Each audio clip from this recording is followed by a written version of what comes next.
Futurecom 2015. Acompanhe a cobertura completa no canal Tech.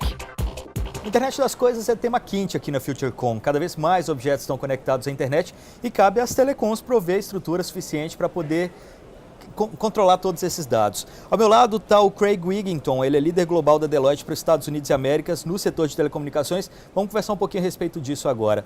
Thanks for coming, Craig. Well, thanks for having me. It's great.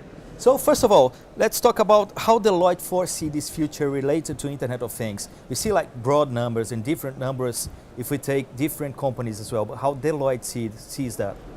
Well, we see that there's a great opportunity in IoT or Internet of Things. It's been growing for quite some time, and you can even see the buzz around this conference. Almost everything has an IoT element to it or a wannabe IoT element to it. And the numbers that are thrown around are huge. So that's the point. There's a huge opportunity here. And whether it's $2 trillion of economic value at stake or $15 billion, I mean, you can look at both sides. It's got a lot of zeros behind it, right? And there's a lot of upside. Less than 90%, there's 90% of things that can be connected that are not connected today. Now, it's hard to tell how many of those are really relevant and really can drive economic value, but the point is there's a lot of connectivity opportunities out there in the marketplace. What does the market need to do to see this explode? Like, as you said, 90% still to be connected. Well, some of it's just a natural process because a lot of these things take time and they take money. And those are two things that are challenging, you know, in the economic world we live in today. But they're starting slowly, and we're going to start seeing traction. Again, you know, there's 5 billion things connected today, and the estimate is it's going to be in the 25 to 30 billion dollar, 30 billion range within about 5 years. And those things just take time to connect. You need to pay for the equipment, you need to pay for the sensors, you need to pay for the connectivity. And all of those costs are coming down individually, but it still costs money to get those up and running. But there are benefits, so it's well worth it. There are huge benefits. And what most companies are finding most valuable right now is focusing on the business cases with the most tangible return on investment. And usually you can get those that are related to either cost effectiveness, cost cutting, or efficiency gains. And those tend to be the things that are getting the earliest traction. The real good opportunities down the road are those things that can allow revenue growth. So new products and services, new opportunities, new service lines for either your consumer customers or your enterprise customers, so either consumers or business. And those are a little bit harder to get because they're a little bit more risky, they're riskier, right? So to get the approval for business plans to put in those revenue generating models tend to be a little bit harder than to get the ones that are focused on, you know, cost reduction, cost efficiency.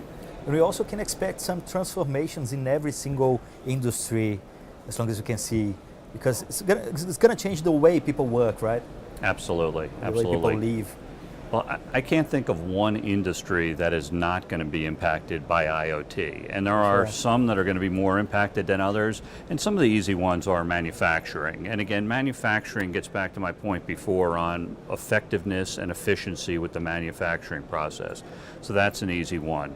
But every other one, retail. I mean, public sector is a great one as well. I mean, we talk about smart cities. That has a lot of different elements to it because there is no one definition for smart cities.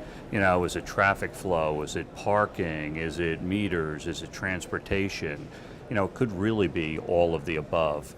You know, another thing in smart cities it's security. So cameras, whether it's cameras on light posts or police forces also are starting to wear the on-body cameras for police officers. So again, there's a little bit of an element there of public protection, but there's also effectiveness and efficiency with traffic flow, and again, you might be able to, you know, charge more for certain things for a value-added service. We took a look at each of the major industries within Brazil to see what the best opportunities were, and the ones that came out on top were agriculture, mining and oil extraction, public sector, aka smart city opportunities. Manufacturing was another big one that had some opportunity value. And I'd even say health. Health in most areas do have potential upside from IoT. And all of these means data. a lot of data, and how the telecoms has to can cope with that, or can provide a good network for this data? Well, the wireless, a good robust wireless network is absolutely critical. And to be able to transfer the data is one thing, but as we start moving up stack in IoT, you're going to require less, there's going to be needs for less latency. Mm-hmm. So again, you think about the extremes, autonomous cars. You can't afford any latency there. But to be able to download the sales stats for a vending machine, that doesn't take that much bandwidth, so you can do that. HD TV streaming, so maybe a HD security camera, that does take 4K, a lot of bandwidth. 8K. Right. Yeah. I mean, that draws bandwidth. Uh-huh. But the carriers are building a more robust network now. They've got more robust, backhaul for sending more data through the process. They've got more cloud infrastructure in order to store it. But it's really also analyzing that. It's not just getting the data, but analyzing it and then being able to do something with it, right? You need to be able to act. So sending it back out and doing something, changing your behavior, changing the process in order to act based upon that data. That's what's absolutely critical. More about 5G related to IoT and latency, as you just said. How do you see this future related to the new kind of connections? Well, 5G is going to be phenomenal because it's expected to have very, very low latency. Yeah. But again, we are a long way away from the launches of 5G. So the theoretical aspects of what's possible, it's going to be very, very robust. It's going to be very, capable of capturing a lot more data. A lot more spectral efficiency will be coming out of that. And I think we'll really see some of this, the real value add services will really mature by then. Self-driving everything will be possible, with 5G, I believe. All right, Greg. So thank you very much for being here. My pleasure. Thank you.